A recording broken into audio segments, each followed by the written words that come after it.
Well, good morning, everybody. Welcome to the Morning Update Show. I'm your co-host, Trey Holiday. And as always, you guys know we have a great lineup for you today. Obviously, a lot going on over the weekend, so we definitely have to get right into it. Let me throw it over here to my guy, Big O. What's going on, man? Happy Monday morning to you. Man, happy Monday to you, too. You know what I'm saying? And I mean, there's a lot to talk about, but, first of all, how are you? You know what? I am well, man. I'm doing well. Took the kids out to the lake this weekend. Such beautiful weather. So that's how I spent my weekend. I enjoyed it. Well, I'll be honest with you. Me, Bobby Stills, and Eric Calligraphy had planned a self-care weekend.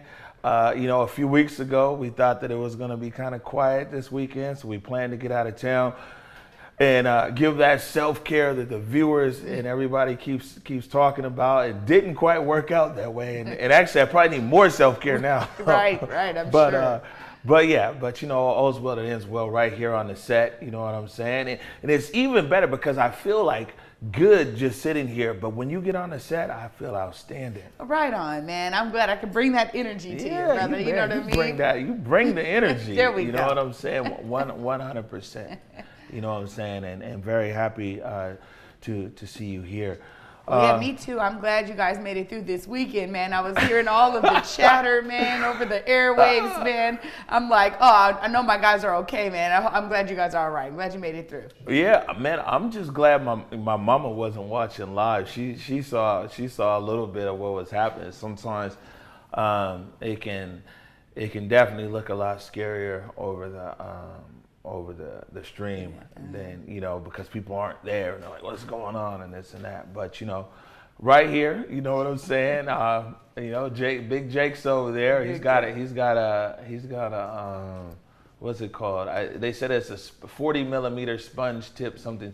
We'll get into that. So he got hit with one of those projectiles, and Bobby Stills is here, and John, we call him the Blue Man now. He's part of the Blue Man crew because if you saw him on the stream, man, he got painted up.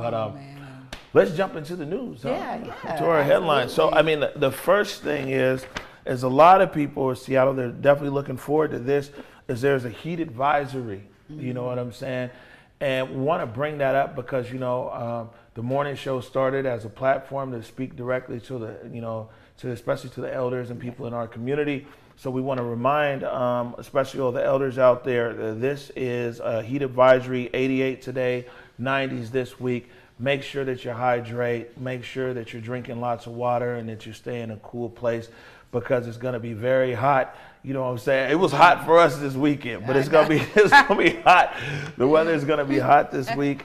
So, you know what I'm saying? Definitely a heat advisory there.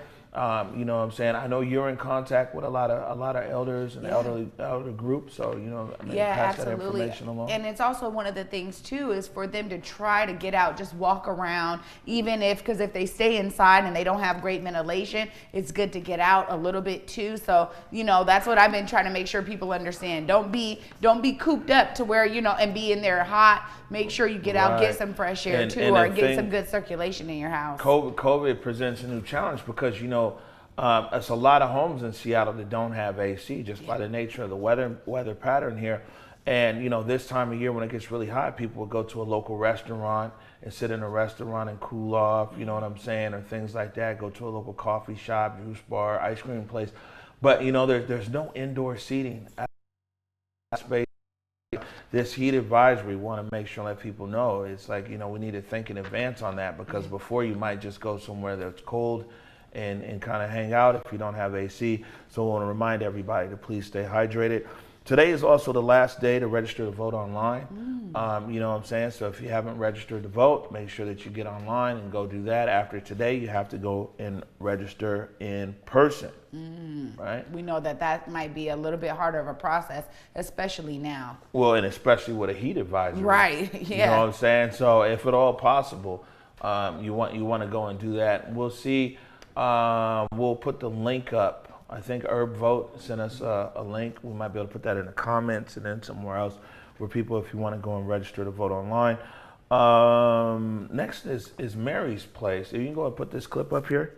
And maybe you can explain. This was the Puget Sound Business Journal.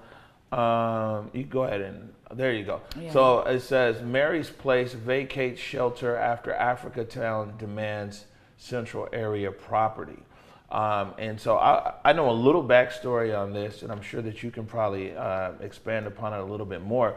But there was the Cairo Northwest was actually an elder care facility that it's closed now, but on 17th or 18th in Yesler, they had closed, and then they had sold it to Shelter Holdings over in Bellevue, and Shelter Holdings wanted to, I believe, do market rate housing there, and the problem that the community had with that is that nobody from the Legacy Central District, not nobody, but the majority of people couldn't afford to even stay there because it was market rate. They weren't going to start construction for like 2 years, and so in the interim, Mary's Place was going to use the Cairo as a shelter, and then Africa Town got involved in it. If I've laid it out correctly, maybe you could take it from there. That's a great foundation. And literally there was a proposal from community members that Shelter Holdings did not go with, and instead they went with Mary's Place. And the thing is that Mary's Place is a shelter provider in King County, and they actually house about 85% of the families that are houseless or homeless in King County. And so they actually serve a large part of the population. And what we were saying was, hey, let's work with community in this particular location and in this space to have a community-centered approach that, would allow Mary's Place to then, exit, and we would be able to take it over in terms of community. And so working with community passageways and other community organizations that do a lot of that shelter work, working with youth, sheltering folks that are just coming out of incarceration. So a lot of different ways that we could utilize the space. And that's what that article is really stating, was that, there was, after shelter said, yes, we'll be able to sell it to the community at, at rate. So Mary's Place is moved out, but also Shelter owns it now, and now Shelter's like, yeah, I'm good. And so now who is Shelter selling it to? So Shelter now just said what they want to do is they want to sell it to the community at the rate that they bought it at. And that's what we're figuring out right now, because there really wasn't anything specific saying we want to sell it to Africa Town Community Land Trust. They're just saying, okay, we're no longer going to continue with that plan of those 200 plus market rate. Huh? Yeah. I mean, a lot of community groups, let them know. A lot of community members. So. Well, I mean, the thing is that in one conversation you can't say as a city that you want to stop gentrification in the Central District, and then on the flip side that you have more and more market rate, housing going up that actually, that people in the community can't afford. So yeah, that's what the moratorium on predatory development looks like. It's stopping projects just like that. Well, all right. And then the next clip we have here was this was Saturday. They're quiet on the set. I'm assuming it was. This was Saturday at NAM. And there we go. Okay, thank you, Nikki. This was the Building Black Wealth event that was at Jimi Hendrix Park. And man, Jimi Hendrix Park has now become this clutch. You know what I'm saying? It's great because, we're consistently speaking Jimmy's name, speaking power to Jimi Hendrix's name, man. Because Jimi Hendrix Park has now become the place, right, for community things and events. And also it's become a place for repasses because, unfortunately, so many funerals happen in our community, and repass events happen over there, memorial events happen there. But there's actually the Building Black Wealth event that was Saturday, and we have a clip that I think Oya can put up for us. So the event today is called the Building Black Wealth Market, and the purpose behind it is to essentially put your money where your mouth is. We have a lot of people who are saying that they support Black lives, they support Black people and Black businesses. Now I think it's an opportunity to really do that. I think that what we're doing is great right now, but I think it's super important to realize that it's not just at a governmental level. We need to, as a people, look inwardly and be really intentional about how we're spending our money. it's easy to go and say, oh, this is accessible, so I'm going to just go to Walmart, or I'm going to just go to Target, or some other small shop that's in Pike Place or whatever. But I guarantee if people were to actually take the time and do the research, every service, everything that they need is available by Black-owned, Black-run companies.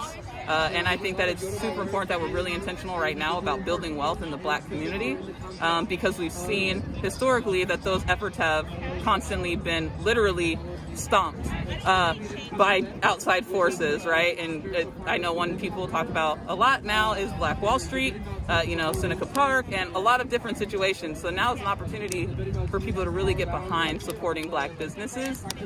So that was the purpose behind this event. We wanted to center Black businesses as a revolutionary act. I'm not a part of any group. I just wanted to put this event together. I've made some awesome connections through this, so the hope is to continue to build and put on another one. So if you're interested in finding the next one, follow my Instagram. It's VeezyWho, VeezyWho, and that's on Instagram, and that's where I'm most active. So I will be posting information about that. If you are a Black business, a Black vendor, please reach out to me. I would love to have you at my event next time.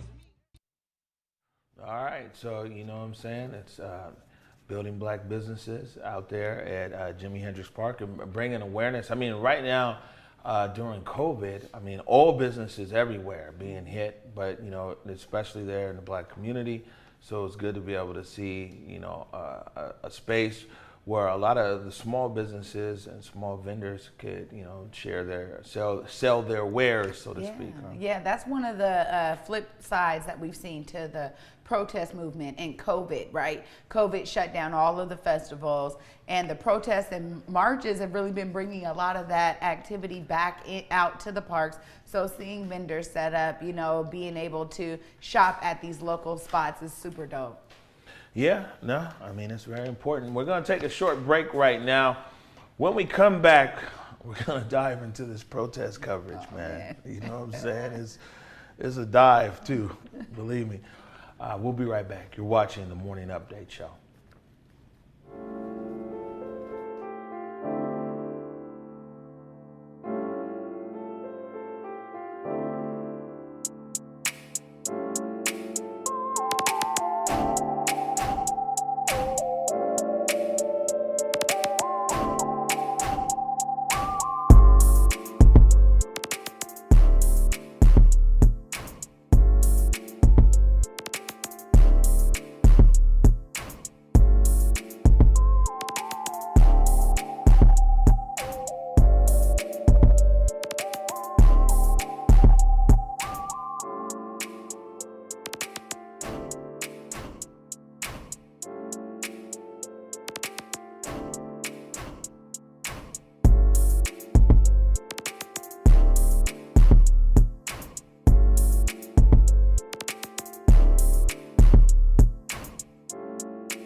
There's a lot going on.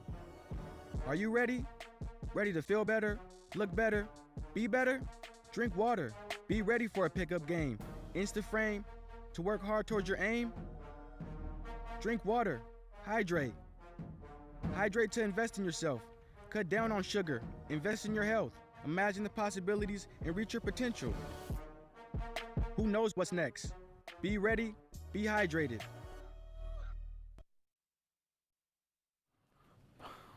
You, me, well, both of us? Welcome back to the Morning Update Show, you guys. As O said before the break, clearly there's a lot we have to dive into here with all of the protest action that happened right on the ground. Big O, I know you guys were out there covering all of it, man.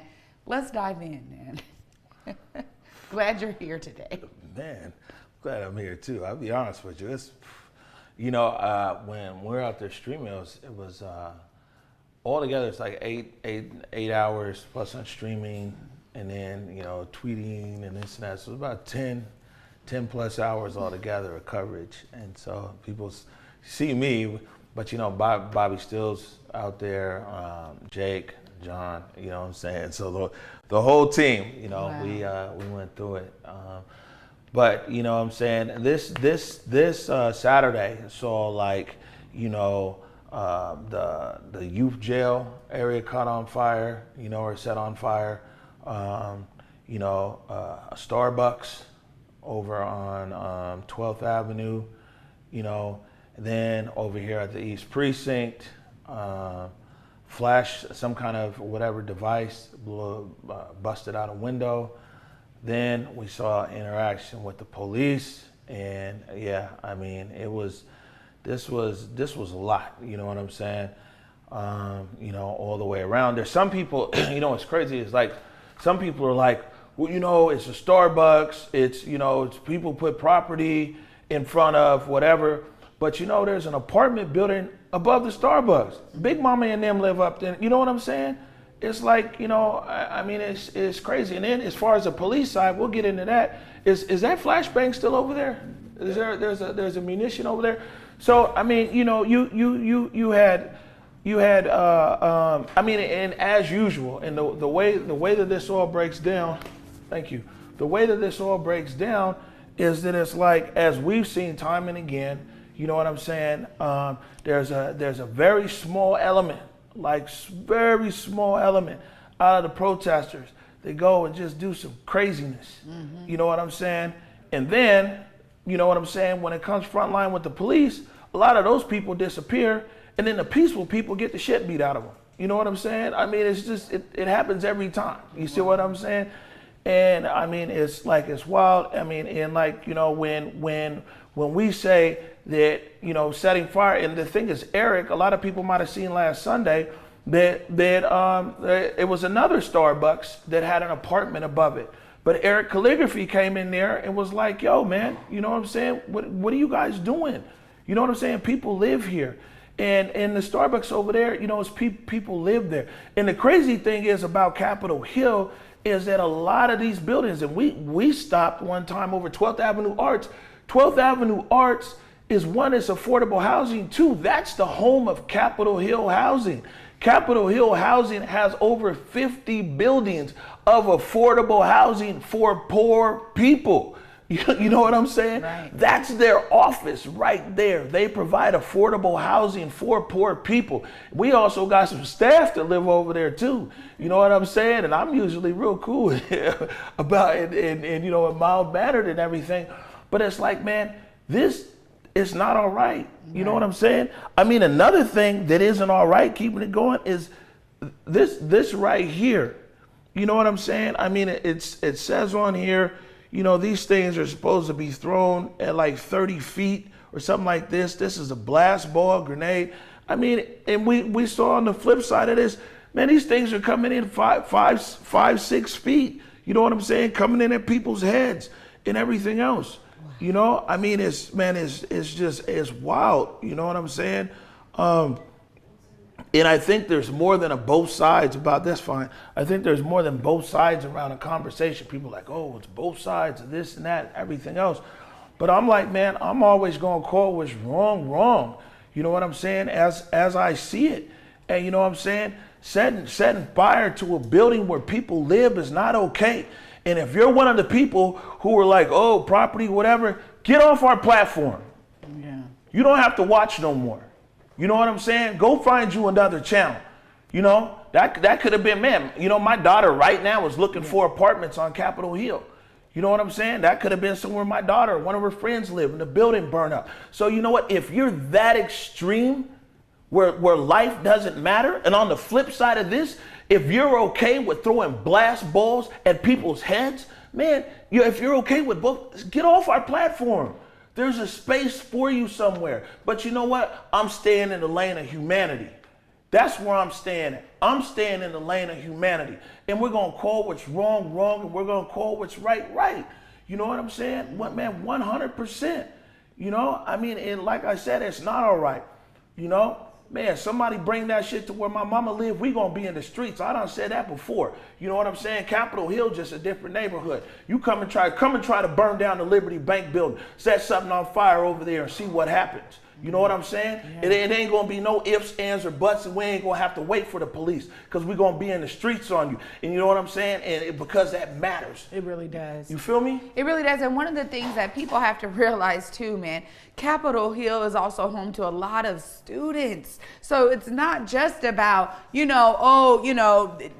families, whatever, but it's also just a lot of people that are here just to go to school. And so I think about all of those buildings where, just like you said, where your daughter looking for an apartment, it could be any one young person just literally has nothing to do with any of this.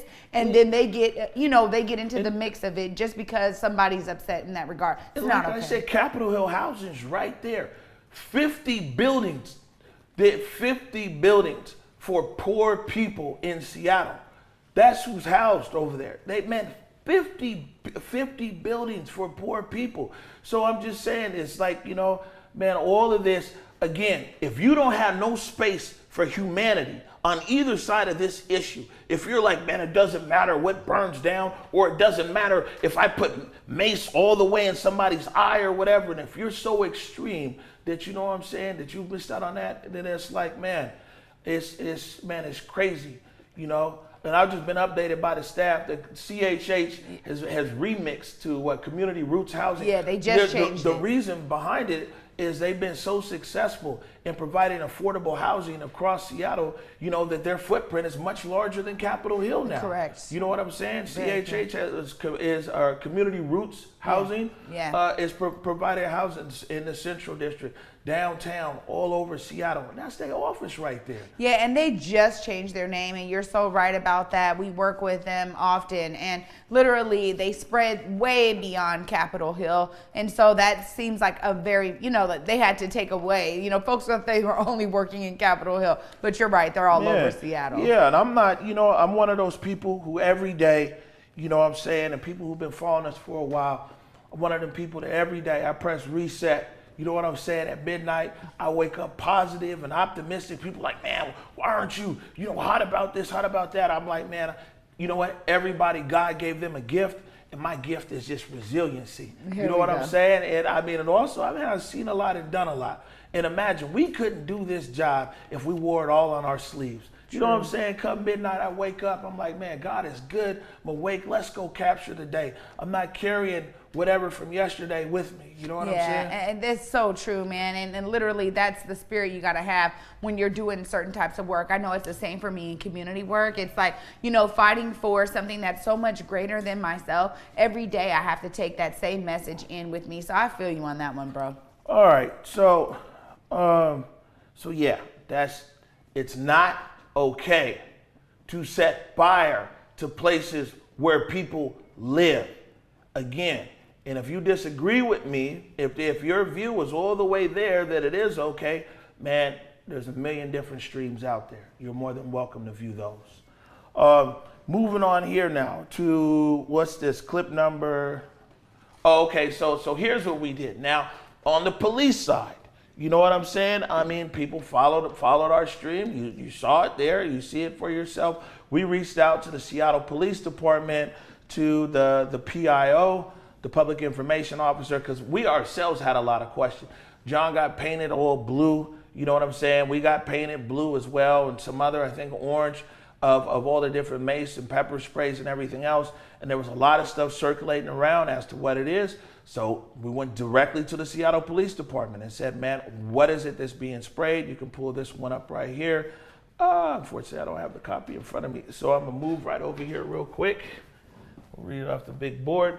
It said that, SPD deployed 3 types of OC spray. And actually, we'll see if we can put these screenshots up on our blog after the show. So people can, okay, thank you. So one is opaque in color when dispersed from canister. The second is orange in color when it's dispersed from the canister. The orange color from the ingredients of the spray. The orange is not to intentionally dye clothing or skin. That spray comes into contact with. It's possible that will leave orange coloration on materials or skin that should wash off with water. The third one, which a lot of us got hit with, is blue in color, and it's blue when it's dispensed from the canister. This is a marking spray. This is OC spray, definitely is, that contains a blue dye that's made to stain the materials that it comes into contact with, skin, clothing, etc. The blue dye provides a visual cue to officers should they need to go into a crowd and make an arrest. The only difference between this and the other two sprays is an added dye. And then there's, it's on and on here. So you can take it down. So the thing is that, and while I also asked, we're getting more information because it seemed like there's some kind of UV element to it. Because when you get in the sun, I mean, when you got hit with this and you walked in the sun, I mean, man, your skin like burns, like burns. And, and that's what they were telling us on the ground, is that it's a color coded. So, you know what I'm saying? If the police feel that they need to go and, identify you by the color or whatever, I mean, a lot of us are in the press, you know what I'm saying? Yeah. With that, then we asked about the blast balls. Do we have the blast balls? All right. So blast balls, let me go over here. The rubber blast grenade is a combination irritant and diversion device. The rubber blast grenade delivers up to 3 stimuli for psychological and physiological effect: light, sound, and chemical agent, or OC. The rubber blast ball grenades combines loud report and flash with effects of chemical agents. So that's the blast ball grenade. And but we reached out to the Seattle Police Department, to Sergeant Truscott, and said that what we wanted to do is actually get the guidelines around the blast balls, and to see, because when we read online, it says it's supposed to be thrown from a distance of 30 feet. Was it 30 feet, Nikki? Yeah, that's what they said, yeah. And so, I mean, clearly that wasn't the case at all. And then also, it's like, man, how are these things supposed to be thrown? I mean, we really saw, they go right into the crowd, or it's supposed to be right out in front.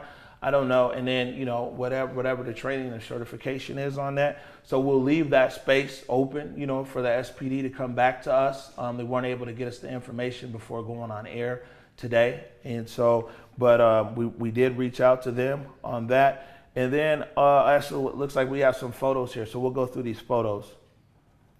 And Nikki, you'll just yell out to us what these are. You can go ahead and put it up. This is a blue tip something here.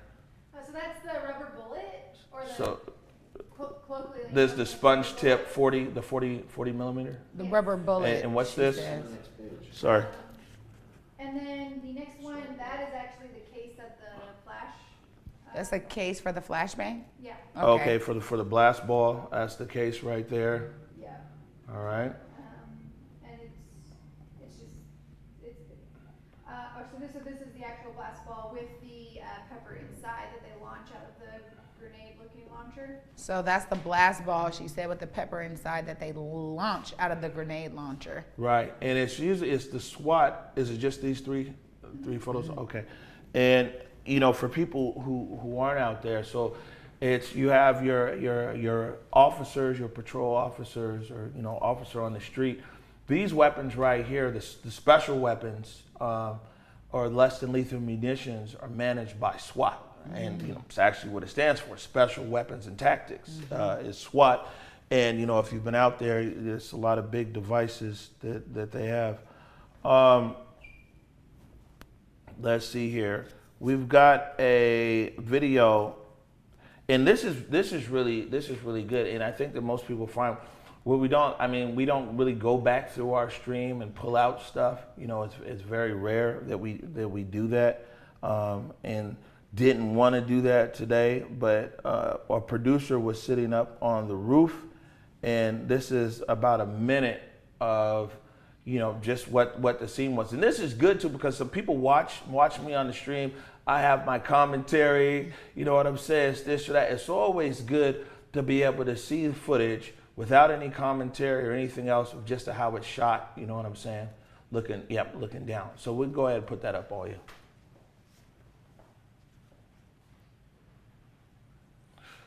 So this is looking down on the intersection of 11th and Pine. And you can see there's a line there on a few sides. It looks like this is when one of the first pushbacks come right there. And you can see the SPD pushing, that would be on Pine Street towards the west.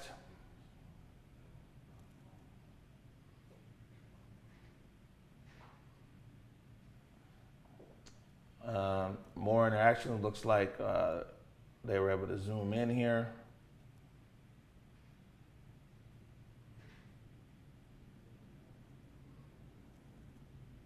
So, you know, I mean, yes, it's all kinds of footage on whatever. And, you know, I mean, it was, man, it was, you know, it was funky. It was funky out there.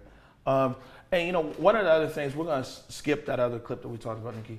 We'll put it in for tomorrow. One of the other things is that the reason why a lot of the people are on the roof, and one group of people that doesn't get brought into this, although we talked about residents who live above like places like this Starbucks and everything else, is people who just live in the neighborhood. You know what I'm saying? And you know, we actually had an employee up there on the roof, you know what I'm saying, suffers from asthma. The spray, I mean, it's not localized, unfortunately, you know what I'm saying? And she didn't have her inhaler. Luckily, there was somebody else up there who had an inhaler. Couldn't come down on the elevator because the gas was in the building.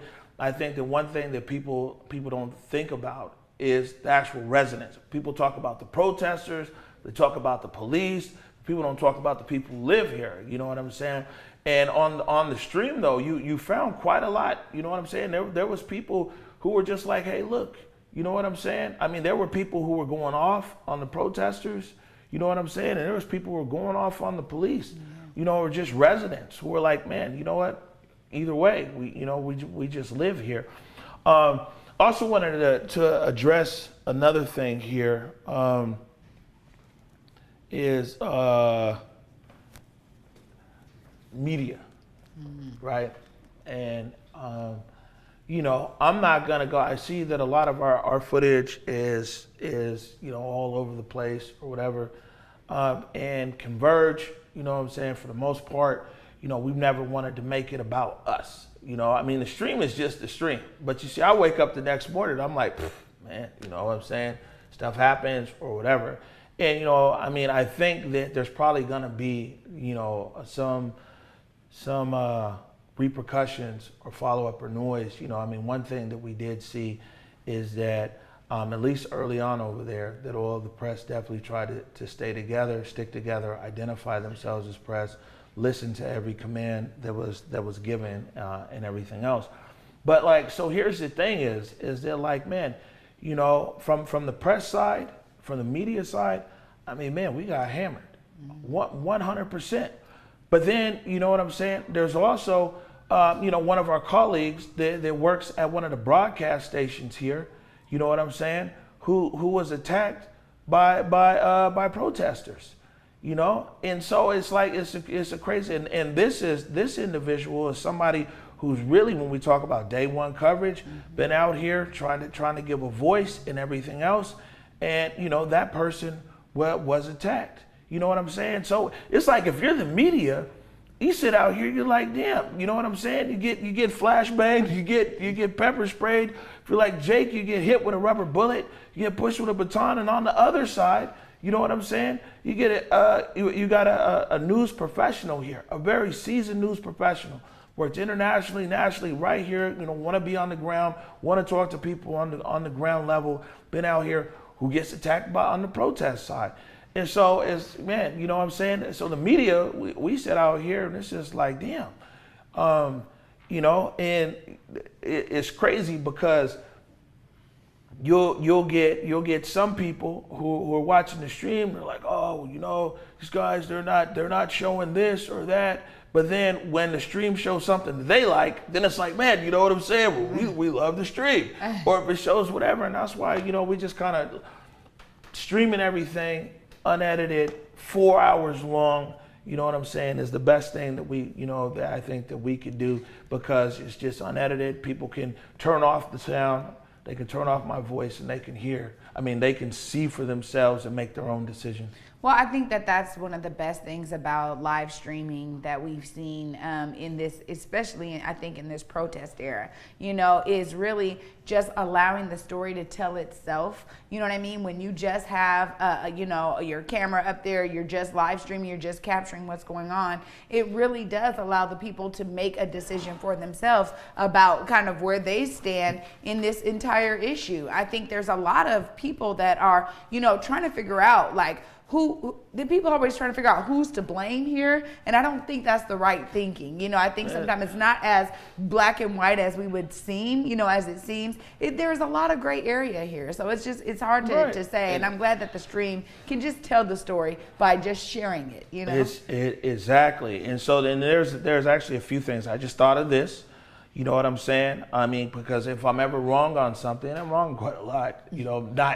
Not that my percentage is crazy, but details and things like that. And people hit me on Twitter, they hit me up. And so on the stream, I said that the police had their own live stream going. They had a guy from Como back there that had 2 police officers next to him the whole time, but he was with Como. But from our side of it, because everywhere he went, the officers went with him. If you were on the other side of the line over there, it looked like that was the police live streamer. The police reached out to me. They were like, man, that isn't our guy. That's somebody from Como who came out, signed some kind of waiver or whatever, and then was back there with the police. Only thing that I would say is that, and I think that's good. I'm one of the oldest people who are saying, man, put all the cameras on, stream them on. But I would just say next time that somebody decides to come out and they're going to stream from behind the lines, they gotta have the stamina to be there 10 hours. You know what I'm saying? Let's keep the stream going. Can't let this old man over here outwork you, man. You know what I'm saying? You gotta keep that stream on. So I misspoke right there, and so I wanted to correct that. You know what I'm saying? So that was look, the dude was in plain clothes. Didn't have something to say Como. He was with the police. Had the officers moving him around. So anyways, they said that was Como 4, who it actually was, who was behind the police lines. And something else about the stream, and this is what I'm saying, is man, what people might not understand about us and Converge and our story here is born and raised in the Central District. You know what I'm saying? This network existed well before the protests, and it will well after. And where our community, one, as in the Central District, the South End, but our community as the Emerald City is what matters, you know what I'm saying, most to us here at this network. And, it's wild, because I'll talk to the protesters and people, oh man, I can't believe you're talking to the protesters. I'll talk to the police like Sergeant Gohagen, who we've seen Gohagen, man, put in so much work out there trying to community build and everything else. I got a rapport with Gohagen. I'm talking to Gohagen over there. He's joking because I'm out of breath. I can't believe Omari's talking to the police. This is whatever. Man, you know what? I'm all about humanity. I'm all about starting a conversation. That's why people watch this network. They watch this network because, man, I'm trying to talk to as many people as possible. So just because you might got hate and rage and all of that, man, you know what I'm saying? That's not my issue. The police beat me up when I was 16 years old. Filed a case over here. I got every reason to be like, oh, forget these guys, this guys, or whatever. But you know what, man? I don't carry that in my heart. You know what I'm saying? Like I said, every day I wake up, man, my heart is good, and I got a willingness to be able to communicate with anybody. And that's really you know what I'm saying? If you look at my social platforms for years, it said, man, through communication, all things can happen. You know what I'm saying? Through communication. That isn't just because of the protest. Right. That's been up there for years. You know what I'm saying? Through communication. And so again, if you're offended because I can go and want to communicate with people, whether it's the police or whether it's protesters, lots of networks out there for you. You know what I'm saying? Converge is all about developing communications. And we want to be able to use our platform to bridge these gaps. You know what I'm saying? Because clearly there's an absence in leadership out here. And so maybe it's media's job right now to be able to bridge these gaps. And if that's media's job, then we're up for the task. And we're going to continue that. I'm going to continue to try to find the humanity humanity in every situation. You know what? And to be honest, that's why so many people are watching, right? And there may be outliers that feel a different type of way. But again, this is what I mean by there being so much gray area. It's not a black and white issue. And the only way that you're going to understand all of this is by speaking to as many people as you can. Exactly. And by getting as many perspectives out there on the table from both sides of the spectrum. So, you know, kudos to what Converge is doing. You know, we know that there's people out there that they really get online just to kind of push their own narratives. So I'm glad that, again, we're getting it from both sides. Man, just because, you know, and like I said, I got every reason, especially people, you know what I'm saying, posted up, who's whatever, you know, I got every reason to feel some kind of way about all kinds of things. But you know what? It's at some point, it's like, man, what's the professional job we're going to do? You know, the first day down there in, I'll bring the clip tomorrow. That Saturday, May 30th, my son got tear gassed. Me and my son, I got the footage, you know what I'm saying? The people were pouring all this stuff, trying to get it out of his eyes. That enough would set a lot of people off. Yeah. You know what I'm saying? I mean, there's so many interactions that I've had here. But on the flip side, man, there's a long list of things that never made the stream that also happened in the chop. You know what I'm saying? Absolutely. Man, believe me, there's plenty of nights, man, when we sat up over here, you know, it was just us. You know, me and Bobby Stills, we sit up in here, man, and we, you know, I mean, it's been funky all the way around, you know, and I got a lot of funkiness, even when Chaz and Chop, we get a lot of funkiness on the police side and everything else, but being professional is being able to be like, man, tomorrow's a new day. Right. Let's see how we can make the best of it. That's right. And that's what people love, man, because they know that literally the dedication to telling the story is there. And that's really all that matters. And you brought it back to the Emerald City, and that's exactly what this is about. And again, I just have to say this. We were doing this before the protest. Before the protest. Literally. And you have been covering stories in our community for years. Exactly, for years. Yeah. I mean, I could pull up if you want to talk protests, I can pull up an article I wrote 2016 about May Day. Right. You know what I'm saying? So it's a lot of people who all of a sudden, you know, it's whatever. But let me tell you something right here. You know, for us in this black community of Seattle and 130 years in the Central District, my friends, welcome to another chapter in this book that our community's been living. So I know there's a lot of people who are like, oh, it's this and that. But, you know, we come from a long timeline. We'll take it back to William Gross, yes. You know what I'm saying? And all those things. We come from a long timeline in this city. And this now is this chapter in this book. If we were to put Elmer Dixon and Larry Gossett here, they'll tell you about that chapter right there. You know what I'm saying? And you can keep going back through history in our community. You know what I'm saying? And so what people need to understand is for us, it's the long view. You know, for some of you guys, you tune in because you want to see people get beat up. You want to see either police, you know what I'm saying, get beat up. You want to see the protesters get beat up. You might want to see something on fire. But you know what, Converge, this is our community platform. What we want to see is Seattle be the city that it's always aspired to be. What we want to see is the Emerald City that we all deserve. Yeah. And that's the purpose that we serve here for our community. You know what I'm saying? And then the benefit of that is that the Emerald City also benefits from our efforts and regionally. And we got people, I said, from Tacoma to Everett, Olympia, Langley. You know what I'm saying? They're all tuning in. But you know what I'm saying? When people say, well, what's our agenda? Our agenda is the Emerald City to be the best city that it can.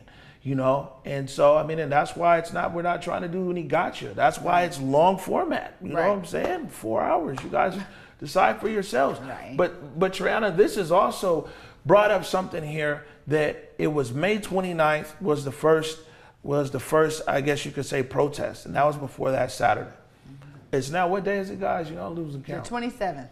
It's the 27th of July. So one thing is like, and I just sent an email down there to the mayor's office. I want to follow up with community organizations, and I even want to follow up with residents. Man, we want to do a protest report card. You You know what I'm saying? We want the report card. We want to hear from the mayor's office. We want to hear from the city council office. So city councilors out there, if you're watching, we want to hear from you. We want to hear from the mayor's office. We want to hear from community groups. We want the report card. I've been telling people for a long time they should talk to Tableau, make a dashboard. We're gonna make our own dashboard here. We want to see how is this thing progressing, or you know what I'm saying, or not progressing. Yeah. What's going on? Promises are being made. It's this and that. We're gonna do it. What's really happening? I love that. And again, that goes back to that hard news reporting. You know, it's literally following that story all the way through and getting every element of it, because you know that that's what the chatter is out there in households right now. A lot of folks are wondering, man, all this effort out there, people getting in the streets, what is it bringing back to the city? How is it affecting taxpayers? I see a lot of folks saying, well, man, do the taxpayers have to pay for these riots? You know, what's going on? There's a lot of chatter. Yeah, there's a lot of chatter on both sides. So yes, we definitely need to get that report card. And one of the things that we heard last night, just in conversation, we didn't stream last night because, I mean, to be honest with you, we was beat up. You know what I'm saying? I was like, I mean, people, there was a group that just came right here by our offices, right here by the East Precinct. So we did some tweeting or whatever. But you know, if you live stream, you have to commit to live streaming. Yeah. And so I was like, man, you know, I mean, we were just literally unable to walk for hours last night. But so I was out there and talking, and you know, one of the people I talked to was like, man, that's their strategy, is to have the SPD burn through, you know what I'm saying, all the rest of their money basically on protest overtime. Wow. Then you got other people who are like, man, you're literally giving the police more money because, you know what I'm saying, of overtime pay. So it's even converging group views within the protesters. And then you got people who are like trying to do analysis around the blast walls and cost and all these kinds of things. But I mean, what I'll say is this, is that it's also going to be important. I want to be able to talk to Chief Best or somebody at the SPD, is that, you know, from May 29th to today, you know, what are some of the things that are new around these interaction, SPD's interaction with the public, you know. And then also, you know, when we talk to, yeah, now I know we're on time, but you know, these are important. The producers are telling us to watch the time. This is important today. When we talked to Mayor Durkin back on June 12th, we interviewed her at City Hall. And she talked about the pink umbrella moment. That was, I think, June 1st. That was Flashpoint. Everybody saw that. And for people who saw it on the stream, or you see the whole clip, sorry, it's a lot of cursing. But before it pops off, you can hear me in the crowd. I'm like, hey, everybody, man, let's bring this down. Let's de-escalate this. You know, and I'm talking to the police, and I'm talking to the protesters that are there. You know what I'm saying? I'm like, man, let's bring this down. Let's de-escalate. You hear me audibly on tape talking to the police and the protesters saying, let's de-escalate this. And back on June 12th, when we interviewed the mayor, the mayor was like, man, you know what? I was thinking, how come we don't have more people? You know what I'm saying? That, you know, who are in that de-escalation kind of mode. But this was June, now this is July. And it'd be interesting to see, like, I know the mayor said that she works with this group and that community group and this and that. I mean, man, you know, who out there has the city enlisted to be like, man, professional de-escalators? You see what I'm saying? It's worth the investment compared to the black eyes and the, you know, and all these other things. The city, the PR for the city, you know, SPD, protesters and everything else. But this was a month ago, over a month ago. Where are the professional de-escalators? You know, you don't have to have a PhD for that, because many times the media ourselves, Converge, we've de-escalated a lot of stuff. You know what I'm saying? Some on camera, some off camera. So that I can tell you that you don't have to have some outstanding certificate from somewhere to be able to at least try. You know what I'm saying? You might not succeed, but at least try, because there is no buffer right now between the police and the protest. There is no buffer. And like I said a month ago, the mayor was talking about, man, wouldn't this be great? Well, I'll say this again. Wouldn't this be great? I mean, I know that the mayor has talked about, you know, the community that she's worked with. There's also Chief Best, works with a lot of community people. There's the city council people. You know what I'm saying? I mean, man, you know, the solution doesn't necessarily need to lie with the mayor. Right. The solution might lie with city council. You know what I'm saying? It might lie with some of these people that, you know, that the police have relationships with. It might lie with whoever, but it can't necessarily be media. You know what I'm saying? They're sitting out there always trying to de-escalate or taking the brunt of something. But again, you know, I mean, we've sat out here for a long time and we're waiting for like big leadership to appear. Is what we've been waiting for. We've been waiting wherever it's going to come from. Who's willing to come out there to that front line? You might succeed, you might fail, but who's willing to stand there between the police and protesters? You know what I'm saying? And be like, man, you know what? Hey, can we de-escalate this? And you know what I'm saying? And there's an anxiousness on both sides of the line. You know what I'm saying? To get along. You got some people are bad on both sides of it. You can see it, you know? Mm-hmm. But who's willing to be like, yo, what's up? Right. You know? Well, I think that what you just said too, and even just having that discussion with the mayor, you know, last month, it's crazy because right now is the time for, I think, all of these great ideas to at least be tried, right? Where it's like, okay, if that's a great idea, then start working on that, because there's nothing else that's actually solidifying or answering that, you know, that's. So just try it. I think that now is the time for our elected officials to try new things, be innovative, think about a new approach, and maybe get out of the systemic way they've been dealing with decision making, because I think a lot of bureaucracy, maybe you're waiting for this or waiting for that, but I think you should try it at least and see how it works with the people, man. That's a great one, and I'm hoping that they, you know, do something to try. We're going to take a quick break here, but before we do, it's like, man, this is let me just put it in elementary terms here. Man, it is not all right to set a Starbucks on fire and 150 people live above it, which could be our friends, relatives, neighbors. It's not all right. Try to burn down Capital Roots housing now. Community Roots housing, formerly CHH. You know what I'm saying? Was providing affordable housing here and everything else. I mean, I'm sure there's a long list of whatever that could go down either side. But man, that is not okay. It's not okay to throw these at people's heads. It's like it's not all right. It's not okay on either side of these issues. You know what I'm saying?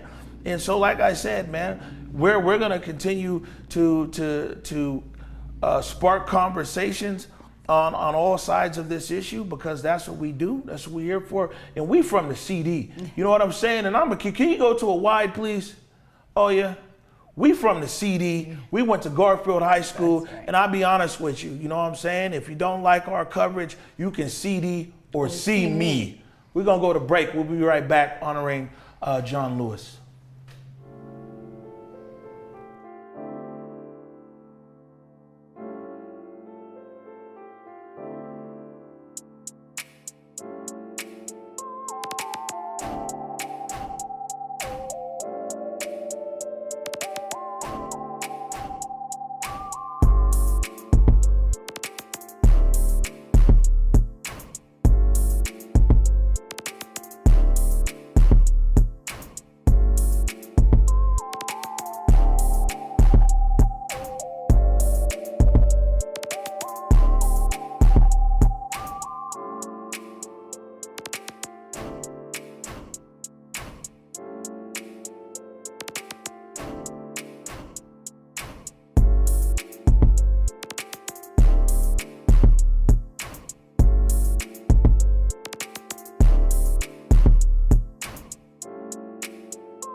There's a lot going on.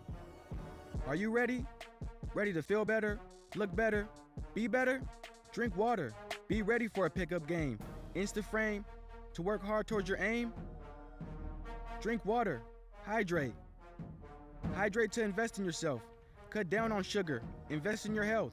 Imagine the possibilities and reach your potential. Who knows what's next? Be ready, be hydrated. Welcome back to the Morning Update Show. I'm your co-host, Trey Holiday, and you guys know we just had some great discussion here about the weekend, man. I know a lot of folks been trying to make sense of all that activity this past weekend. Yeah, I mean, and you know, there's who knows if we'll be able to actually make sense of it. But I would say this is that, you know, I wouldn't let the larger conversation is, you know, people, us as a city, the Emerald City, getting to be, you know, the city that we all want. And, you know, there's a lot of different things going on. And now, you know, you'll probably hear the conversation is going to move to, well, man, you know, the protesters did this, the police did that, and this and that. And it's really like, who started it? Yeah. You know, it's who didn't start the fire? It was always burning. But you know what? I think the bigger question is, who's going to end it? That's the question we need to be asking, is who's going to end it? You know what I'm saying? And who really has the courage to you know, to step out there, to be one of those people who are like, man, you know what? You know, let's move it along.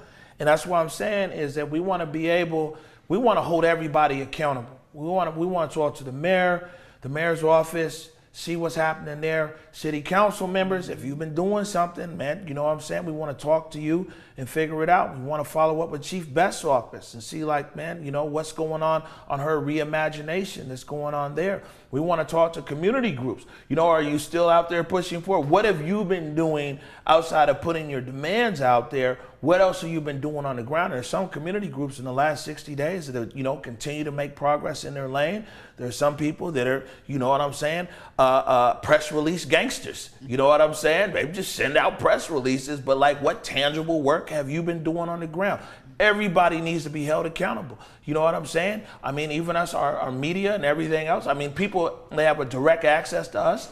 And, you know, all the media here, man, media held accountable. All stakeholders, most importantly, the citizens of our city. You know what I'm saying? You guys are the biggest stakeholders in this city. You know what I'm saying? You need to be involved in the process, no matter what your political leanings are, left or right or indifferent.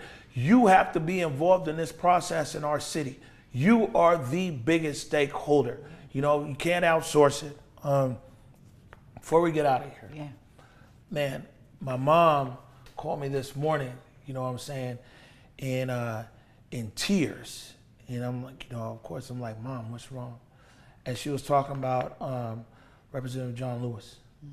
And she talked about how she watched on TV that the same organization, the Alabama State Police, that beat John Lewis over the head on the Edmund Pettus Bridge, they're the same ones that received his body over there when he went to the Capitol in Montgomery. You know what I'm saying? My mama grew up in segregation in America. You know what I'm saying? Most people our age, you know, our mothers or our grandmothers grew up in segregation. And, you know, John Lewis, the first black lawmaker to lie in state in the Capitol Rotunda. You know, we were hoping that we'd be able to get a clip here for the show, but it's still live right now with them taking his body into the Capitol Rotunda. But you know what I'm saying, it was a real emotional moment talking to my mom this morning. You know, like I said, as a child of segregation, who, and now you've got the representative of his body lying in state. Wow. I mean, the thing of it is that this is why they say so much of our history lies in the generations before us. And it's so important to be able to connect the dots with the stuff that our elders know. I mean, your mother, to be able to even pinpoint something as significant as that. I mean, you know, just shout out John Lewis again, such a pioneer in the black community, his whole life dedicating it to justice, right? And so, you know, just to hear that your mom was able to make that connection, that wow, the same agency that did that to him is now receiving his body. I mean, what a significant thing. Hopefully we can have some small clip tomorrow. Yeah, no, we'll definitely have that. And you know, I mean, the one thing that people say about John Lewis, You know, whether DC is so polarized, but so whether left or right, was that he was an exceptional statesman, an exceptional diplomat. That it was okay if you didn't agree with him, but let's talk about it, let's discuss it, And I mean that his stature as a statesman is shining very bright. You know what I'm saying? Across the country right now, there's all types of people, organizations, left, right, middle, all stand up to honor his life and legacy. Absolutely, man. Shout out to John Lewis. Yeah, speaking of standing up, we're gonna stand up and honor his legacy too. Yeah, let's do it. There it is. Sorry for a very wordy morning show, man, but just was a lot to say here, and we'll continue the conversation throughout the day. We got some interviews tomorrow that we'll be airing. We talked to the Seattle Protest Network. Then we also talked to a group called Divest SPD to hear what they have to say.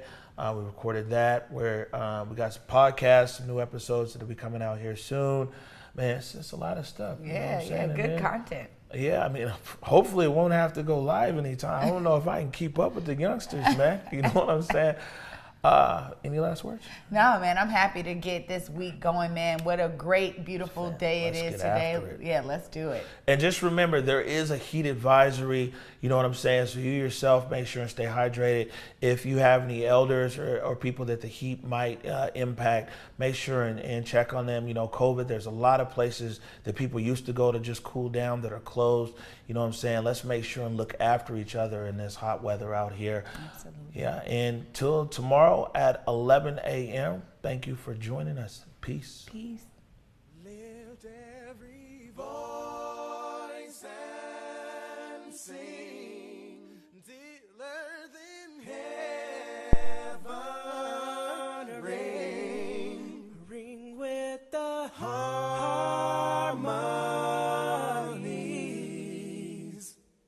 of liberty.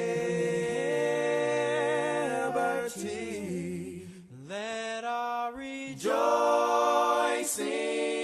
rise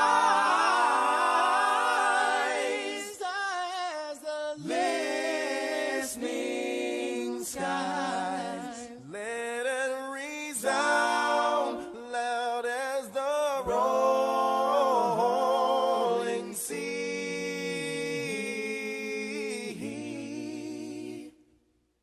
Sing a song full of the faith that the dark past has taught us. Sing a song full of the hope that the present has brought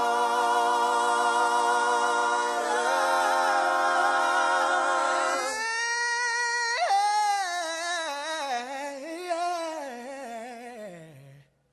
Facing the rising sun of a new day.